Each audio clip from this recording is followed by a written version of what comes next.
How to fix Facebook story problem. Hello everyone, welcome to this channel. I'm Emily and I'm here to help you out today. So without any delay, let's get started. So first of all, make sure that you have stable Wi-Fi connection on a device. If not your Wi-Fi connection, you can switch to a cellular data as well.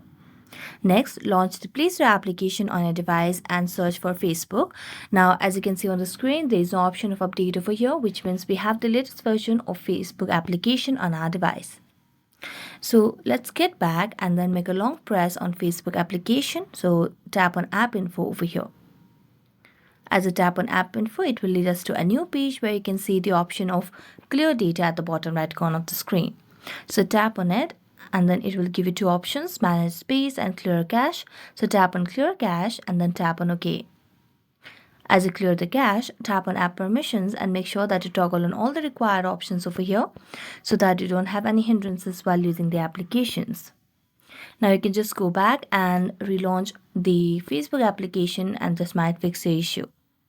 So thank you so much for watching this video. See you next time.